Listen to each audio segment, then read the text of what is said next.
Desde la tierra prometida, Barranquilla, Puerta de Oro de Colombia, emite su señal. La estación, música y programación sin fronteras, por siempre joven.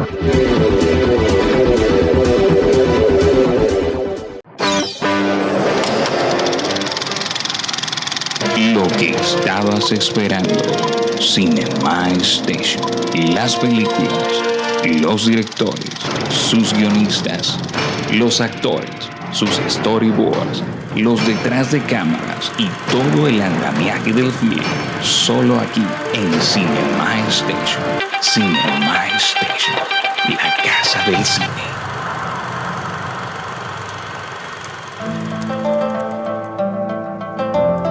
Hola amigos de Cinema Station, bienvenidos a un episodio más de lo más concerniente al séptimo arte junto a Melanie de la Rosa, Sergio AM. Hoy tenemos un film impresionante, una de esas películas espectaculares que no puedo decir cada cuánto tiempo se dan, pero es una película que ha dado mucho de qué hablar y hoy la vamos a analizar. Es la animación realizada por Guillermo del Toro, Pinocho. Melanie, bienvenida amiga, ¿cómo estás? Muchas gracias, bien, pues súper emocionada de hablar de esa película, la verdad la estaba esperando desde hace mucho tiempo. Sí, así es. Melanie, esta película tocó muchos puntos de vista, tocó el fascismo en Italia, de aquella Italia perseguido por este señor Mussolini, aunque pues lo trajeron dentro del audiovisual, pero trajeron de una manera sutil. Toca muchos temas también, como lo decíamos, el fascismo, la guerra, el sacrificio del hijo de Geppetto dentro de la iglesia, la esperanza de tener un mejor país, una mejor nación, de vivir o de poder vivir en paz, de los sentimientos. También tocaba ese tema la película. Y en realidad es una película de esas fascinantes que para mí salvaron el 2022, aunque el 2022 tuvo puestas en escena fantásticas. Pinocho de Guillermo del Toro, recordemos que la película ha tenido cualquier cantidad de versiones, sí. Exactamente, pero yo me quedo más con esta de Guillermo del Toro, la sentí más real, más viva, la sentí una película más llena de amor. Melanie, ¿cuál fue tu óptica frente a ella antes de ingresar a hablar de la parte técnica? Bueno, como tú dices, hay muchas adaptaciones, la verdad. De hecho, pues este año también había otra adaptación live action y sí tiene que ver mucho el formato para que te puedan llegar un poco más las emociones o sensaciones, pero fuera de ello, básicamente pensando como en un modo muy neutro, la película toca muchas cosas que otros no se han atrevido. Exacto. Y es lo que realmente importa. Claramente no parece, y el director pues lo mencionó, no es una película para niños, no estuvo pensada para niños, a pesar de que está basada en un clásico infantil. Pero pues eso es lo que lo hace interesante. O sea, puede que un niño lo vea hoy, cosas que pueda entender, otras que no, pero pues a medida y si lo vuelve a ver a futuro se va a dar cuenta de más cosas. Entonces es algo que puede ser como transgeneracional probablemente. Sí, totalmente cierto. En realidad, para ya entrar en la parte que nos compete, en la parte técnica de este análisis cinematográfico de Pinocho de Guillermo del Toro 2022, a mí me gustaron como el maestro del Toro, que es un especialista realizando pues muñecos, en el buen término de la palabra, me gustó cómo creó los personajes buenos. Recordemos que en el cine hay personajes buenos y villanos, los malos y los buenos. Entonces me gustó mucho cómo los confeccionó, cómo los creó, más allá de sus perfiles psicológicos, de la psiquis de cada uno de esos personajes que intervinieron. Me gustó mucho. Si bien el protagonista de la película era un nene, era un niño, Pinocho, por llamarlo así, como el señor Geppetto lo bautizó, de madera, un niño de madera con muchos sueños y con muchas cosas que realizar. Exactamente, Melanie. Este niño tuvo un pasaje dentro del film en la iglesia donde se da uno cuenta de que los diálogos en el guión, que comprenden el guión de esta película, que me pareció un guión apoteósico, me pareció un guión fantástico. Fueron unos diálogos, como tú decías ahorita, remarcando lo que tú decías, afianzándolo. En realidad no fue una película creada para niños, en realidad es una película para adultos, pero no quiere decir que los niños no la puedan ver. Los niños pueden observar la película bajo la orientación de un adulto, bajo la orientación de un tutor, Melanie. Sí, concuerdo totalmente. Ya pues entrando el tema del guión, el tema cómo desarrollaron esta historia, fue algo que no te deja, bueno, si alguna persona tuvo alguna duda, pues yo creo que todas fueron muy respondidas, todo tenía una razón, no era como presentarte aquí una hada madrina de la nada y bueno, ya entendemos que es un cuento de fantasía. Aquí tratan de explicarte todo, que las hadas que son, tiene una representación, digamos, un poco realista, el tema de la vida y la muerte. Son cosas que realmente como seres humanos estamos rodeados, pero pues él trata de buscar una representación visual, algo que tú puedas asociar y ni siquiera es como una versión muy agradable a la vista, que tú digas, no, la hada madrina es una hada súper bonita, es una mujer, así, no, o sea, si es un ser, digamos, que ni siquiera tú puedes imaginártelo, pues hazlo lo más extraordinario posible, o sea, es algo que no existe. Y es algo que realmente aquí también se marca mucho ya en el desarrollo de los personajes, perdón, en la creación de estos puppets o estas digamos, muñecos de títere que se utilizaron para el stop motion de la película. O sea, la verdad, bastante de admirar el diseño como tal. Sí, el diseño de producción de este metraje es totalmente fantástico. Es algo que quizá no cualquier director lo ha podido imaginar, lo ha podido soñar, lo ha podido pensar. En realidad, pues él siempre que fue a los festivales de cine internacionales llevaba uno de sus muñecos realizados y los mostraba, cómo él los iba confeccionando, y eso me parece algo fantástico, Melanie. Dentro de esos festivales internacionales de cine al cual él presentó su película, él daba las entrevistas, daba las conferencias de prensa y decía que esta película le era a él muy, pero muy personal, que tenía muchos aspectos de su vida. Daba a él esas apreciaciones y eso me gustó muchísimo.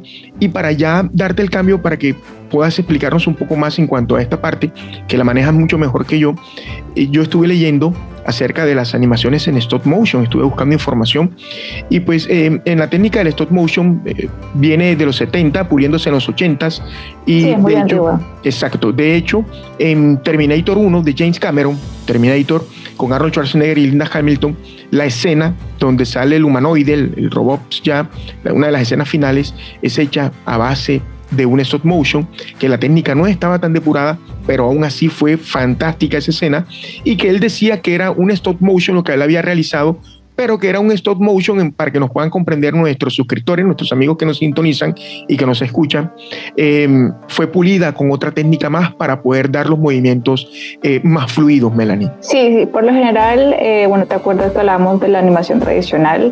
Casi que ese cuadro a cuadro trata de pulirse con un poco de intervención digital, por el tema de las luces, probablemente toda esa postproducción como tal, pero ya la producción de animación es, digamos, ya este es otro nivel, por el hecho de que, como dices, la animación es muy antigua, lleva mucho tiempo, o sea, lleva más tiempo, digamos, que el tradicional. Y más porque cada uno de los personajes, cada uno de los elementos, los props, la escenografía es hecha a mano. Y aquí pues ya dependiendo cada uno de los planos amplios, planos más cerca, se utilizan diferentes tipos de marionetas, ¿no? Eso es como para realmente crear el movimiento de cámara perfecto, que no se vaya a ver como, o sea, si es muy pequeño, pues la idea sería que tener un puppet un poco más grande para que la cámara pueda abarcar todo el espacio. O sea, es un sinfín de materiales y de assets que se utiliza en este tipo, y la producción es muy, muy profesional. Sí. Si tienen la oportunidad de ver el video de la producción de esta película, que se encuentra en Netflix también, ahí pueden, digamos, que profundizar un poco del tema de esta animación, cómo lo hicieron. Pues ahí comentaban que realmente la producción de esta película de inicio a fin tomó casi 15 años.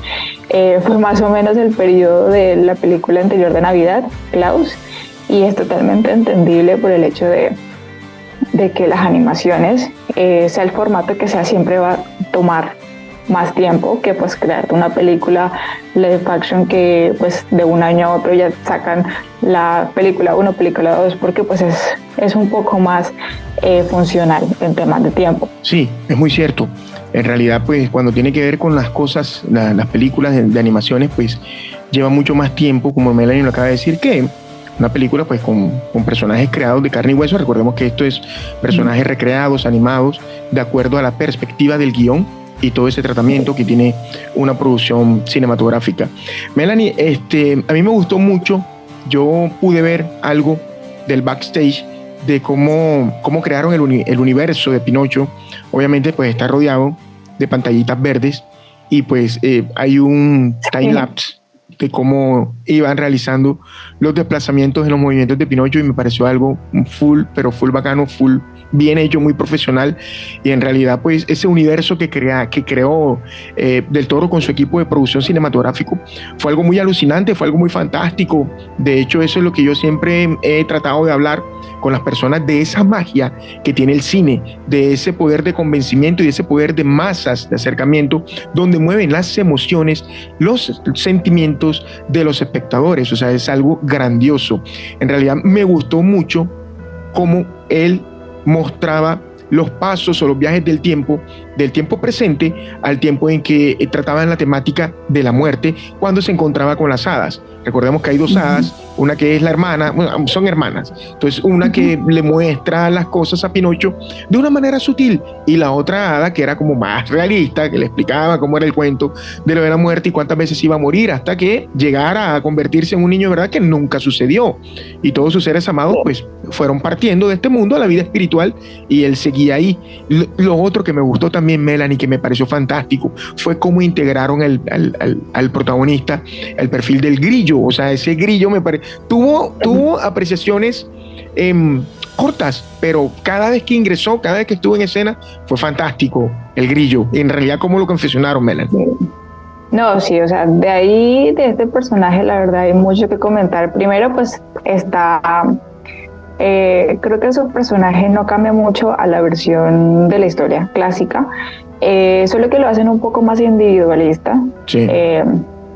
En donde pues priva al principio sus intereses de convertirse en un escritor, digamos, tiene sus propios intereses, y al pues hacer este trato con el hada es como lo que le motiva a tener un mínimo de intención de ayudar a Pinocho, porque la verdad pues él no tiene nada que ver con él. Y pues ahí vemos cómo todo el desarrollo de la historia hace que cada uno de los personajes empiece a cambiar o verse afectado por cómo es Pinocho, o sea, su versión original, digamos, no original, sino la versión de esta historia, un Pinocho súper diferente, que no está dispuesto a cambiar por nadie. Él quiere ser quien es y que lo acepten porque es, y poco a poco va cambiando la perspectiva de los demás personajes. Entonces ya este grillo se vuelve un poco más dado, que pues incluso sacrifica su deseo por la vida de este personaje sin, digamos, tener ningún interés pues de por medio. Ya es un cambio total. Y físicamente, pues hablando ya de sentimientos, ahora físicamente la verdad es un grillo totalmente realista. A ver, nadie le gustan los insectos, entonces es como, bueno, le diste el pelo de que un personaje sea tanto inicia como físicamente horrible. O sea, es una marioneta muy realista que pues al gusto no todos les gusta, pero va cambiando y tú dices, bueno, ya esto físicamente ya no importa, ya te encariñas con el personaje, ya lo ves sufrir tantas veces que ya sientes pesar por él. Claro. Y no, pues te genera esa empatía realmente con el personaje. Es muy chévere, es digamos que uno de los personajes favoritos de la animación, pues. Sí, total. El otro que también tuvo esa transformación porque recordemos que dentro de los audiovisuales, dentro del cine, los personajes pueden ir cambiando, no físicamente, cambiando sus actitudes, como lo era la mascota del señor dueño del circo, Sí. el mono. El mono era un mono perverso. Sí, exactamente. No, sí, y ya si te das cuenta es como, primero pues todos los personajes tienen el estilo de Guillermo y son un poquito desagradables incluso en el tema de producción. Los que creaban, digamos, las marionetas las hacían como súper lindas, súper detalladas, y Guillermo le decía, está muy limpio. Ponle, o sea, ensúciala más, porque es que la realidad no es que sean bonitos, no es que sean pulcros, es que sean limpios. Entonces, por eso casi que todo el estilo es como muy sucio, muy curtido, muy del detalle de las uñas, de todo, o sea, se esmeraron en eso. Y parte de este personaje de, por ejemplo, la monita, primero de que es mala, Sí. mala con ganas, y aparte fea. Entonces, tú al final sientes empatía más porque es un animalito, porque está sufriendo, porque no tiene la culpa, y tú dices, no, ya. Entonces incluso uno cambia en el transcurso de la película, en el tema de apreciación de los personajes y de su historia. Sí, totalmente. Otra de las ópticas que tuvo el filme de Guillermo del Toro, Pinocchio, es el punto del reclutamiento de niños al ejército, de niños hacia la guerra, y pues cómo este personaje súbdito del líder del fascismo en la Italia de aquella época, cómo pues era su trato hacia los demás, cómo maltrataba verbalmente a su propio hijo, y en realidad pues ahí se ven cosas que en la vida cotidiana de cada ser humano posiblemente o probablemente alguien esté pasando por una situación de esa. Creo que es una película muy realista, más allá de que es una animación, es una película muy realista, una película, Melanie, que, como lo dijimos de un inicio, toca varios puntos de vista frente a muchos mensajes profundos, como una oda hacia la sociedad o las sociedades. Eso pude darme cuenta de que, más allá de que es una película de creación animada de género fantástico y aventura, pues es una película con una puesta en escena o una premisa muy seria, Melanie. Sí, yo creo que ese tema de la fantasía solo está visualmente, porque hay cosas, o sea, todo el tema es real, es como tú dices, una crítica a la realidad, pero que hay cosas que no puedes tú poner enfrente y que represente eso, sino que lo hace de otra manera, que por lo menos le endulce, pero no es 100% fantasía para mí. O sea, visualmente lo es, pero el significado es totalmente real. Sí, su eje temático es real, así es. Sí, y pues o sea, yo la verdad no me esperaba esta crítica política. Yo sinceramente no me vi todo, o si existió algún tráiler bastante amplio que lo explicara, no lo vi. No me lo esperaba, entonces es muy chévere cómo pues el director interpretó y quiso plasmar esta problemática o en parte de la historia, ponerla como en un detonante también en la historia, porque no es muy común que en temas pues combinar historias clásicas y meterles un poco de tema actual, aunque no es tan actual, pues no podemos decir que tiene alguna relación en digamos que la cronología de la historia original, pero pues es muy moderna para mí, ¿sí? Que es totalmente positivo y que realmente te ayuda a entender un poco más porque es un contexto más real, o sea, más moderno, que tú dices, todo está conectado, todo tiene una razón por qué. Entonces ya si la historia original, digamos que la de Disney, ellos están en una isla en donde los niños simplemente los llevan y empiezan a jugar y están como todos descontrolados y se convierten en burro. Bueno, aquí te damos una explicación un poco más real para que te conectes y entiendas bien, porque pues lo que hacen otras versiones es simplemente ya usar esas fantasías, 100% fantasías, como no tienen ninguna conexión con la realidad y tú simplemente lo tomas y casi que pues no aprendes mucho, solo lo que vagamente te dan literal, pero aquí todo es un aprendizaje en sí. Sí, en esta versión o en esta adaptación hay un mensaje profundo de cada situación que los personajes del metraje están viviendo. Hay una enseñanza, más allá de un mensaje, para nosotros como sociedad o como sociedades, como decía anteriormente. Y en realidad, pues, el tratamiento del guión de esta película me gustó muchísimo, porque si nosotros viajamos en el tiempo, nos damos cuenta cómo perece el hijo de Geppetto dentro de la iglesia haciendo un trabajo. Recordemos que ellos trabajaban la madera. Entonces el chico lo iba y lo ayudaba, y era un hijo ejemplar. Era un hijo ejemplar, un hijo que se manejaba muy bien dentro de ese fascismo de la Italia de aquel tiempo, de aquella época. Y pues tuvimos el tiempo suficiente para conocer a Geppetto, tuvimos el tiempo suficiente para conocer al niño, al hijo, el hijo real que murió, y tuvimos el tiempo suficiente para conocer al Grillo, al señor, uno de los villanos del circo, y también ver la evolución del personaje Pinocho, ver toda esa evolución. Y creo que ahí Del Toro es un maestro cuando él maneja esos tiempos de los tratamientos de sus guiones, porque pues recordemos que Guillermo del Toro, aparte de ser director cinematográfico, también es guionista.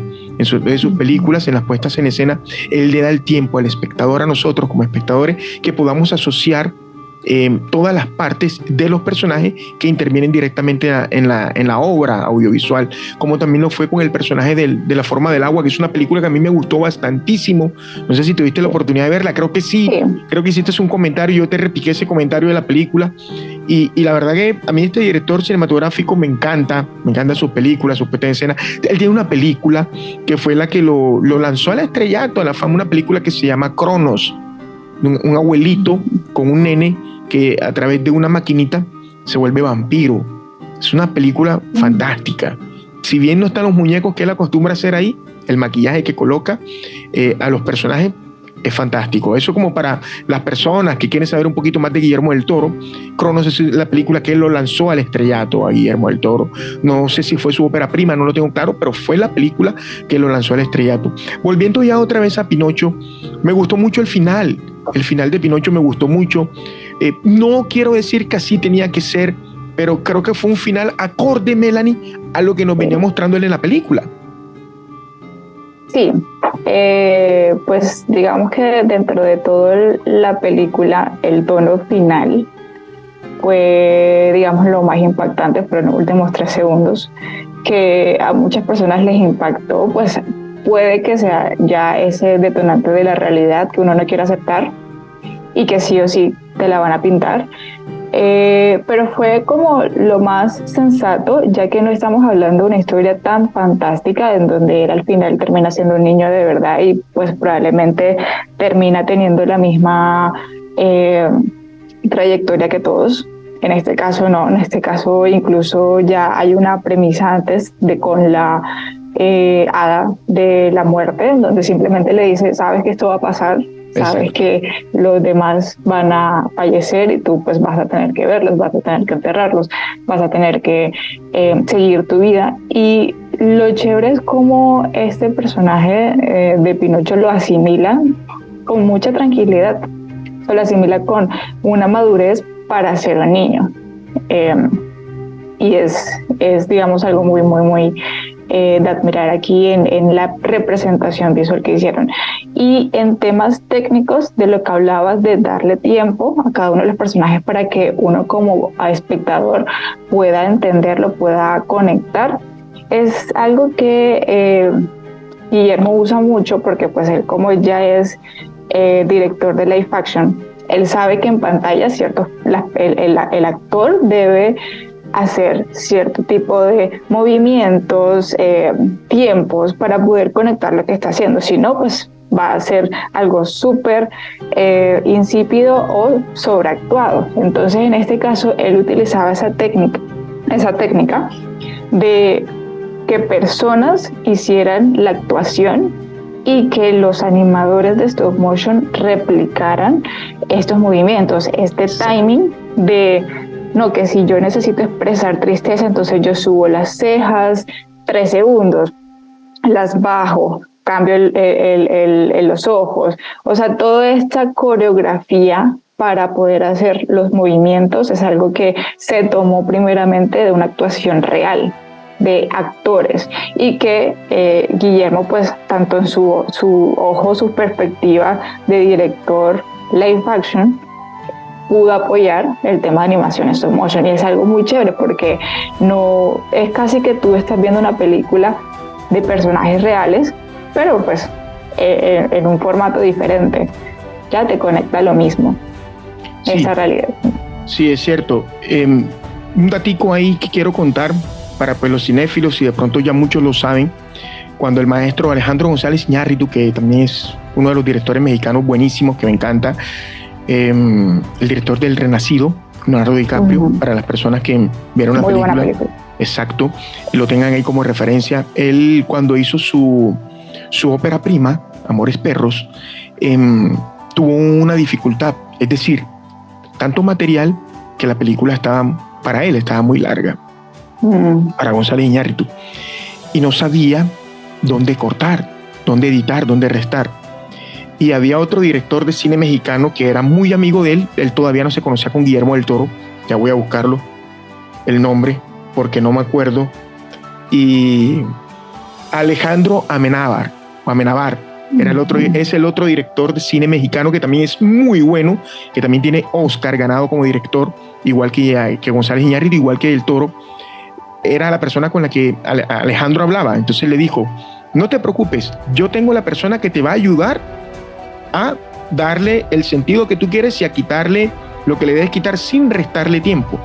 Entonces esa persona que iba a hacer esa edición del metraje era nadie más y nadie menos que Guillermo del Toro.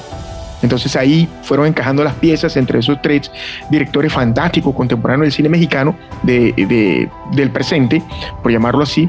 Y pues eso es algo como para darle a entender a nuestros suscriptores cómo se mueve el mundo del cine. Yo siempre lo vivo diciendo, el cine se trabaja entre amigos. Los equipos de trabajo de uno son personas con las cuales uno, cuando digo amigos, no es que todo va a ser armonía, porque entre amigos hay debates de opiniones y cosas de estas, y en realidad esos debates, esas polémicas, pues enriquecen el discurso. Entonces, claro, esto es para darnos cuenta de la valía y del prestigio de estos señores que trabajan, aman y viven por el cine, Melanie. ¿Tenemos comentarios acerca de Rotten Tomatoes? Sí, claro que sí, y ya te los voy a comentar. Bueno, la verdad, esta película, como no es de sorprenderse, le fue bien. Le fue bien, de pronto esperaba un poco más por parte de la audiencia, tuvo 84%. Pues la verdad aún es alto, pero pues la verdad con el hecho de ser una obra de arte visualmente esperaba un poquito más. La página del Rotten Tomatoes como tal sí le dio una calificación bastante alta, 97%. Wow. Y pues básicamente los comentarios aplauden esta creación. Uno de ellos dice: es una partida intrigante, pero en última instancia confusa, que basa una historia asociada con la fantasía en una sombría realidad histórica, que era pues básicamente lo que comentamos. Sí.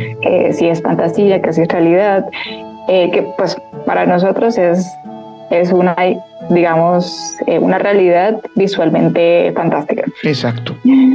Otro comentario dice: la reinvención de Del Toro de la historia de Pinocho no es para niños más pequeños, pero cualquier persona interesada en lo que sucede cuando un cineasta brillante toma material clásico encontrará mucho que admirar.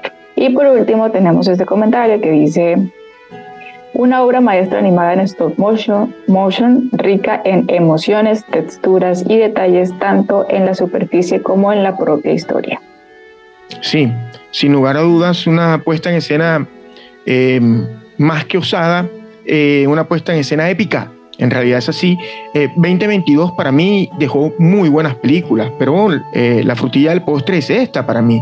Pinocho de Guillermo del Toro, disponible en Netflix para quienes nos están viendo, para quienes siguen la transmisión y para quienes puedan lograr comprender todos los conceptos que Melanie y yo hemos emitido el día de hoy acerca de lo que para nosotros visualmente fue Pinocho. Melanie, comentarios finales, amiga. Bueno, nada, invitarlos. Está disponible en Netflix, aprovechenla. También está el video documental de la producción para aquellos aficionados al cine, totalmente invitados. Esperamos pues comentarios, cuál fue, digamos, la parte más emocionante o que más destacan de esta obra. Y nada, pues nos vemos en el próximo episodio. Muy bien, deseándoles un año nuevo fantástico y un próspero, bendecido 2023. Los invitamos a que se suscriban a nuestro canal, a que compartan el enlace con las personas que son afines al cine, con las personas que son afines a los medios audiovisuales o que en realidad no tienen nada que ver con medios audiovisuales ni visuales, pero eres creador, eres fan de contenido cinematográfico. Si te gusta el cine y lo comprendes, te invitamos a que te suscribas, que nos des un like, que nos apoyes para seguir creciendo en este canal y poder seguir creando contenidos digitales de la forma más precisa para ayudarte a comprender todo lo que tiene que ver con el séptimo arte. No me quiero despedir, Melanie, sin antes invitarlos a la próxima semana ya a cambiar la tónica, ya a irnos a un tono más oscuro, un tono más suspense, con una película que fue la sensación en cuanto al género suspense psicológico o thriller psicológico, llamada Smile, Sonríe. Es una película que vamos a tener acá la próxima semana y que vamos a analizarla. Melanie, amiga, gracias por ayudarme a desarrollar este episodio de hoy. Un placer. Chicos, nos reencontramos pronto. Los fanáticos de Melanie, escríbanle, así como hacen siempre, que le escriben ahí al chat de la transmisión. El Señor les bendiga. Nos vemos la próxima semana. Chao. Chaito.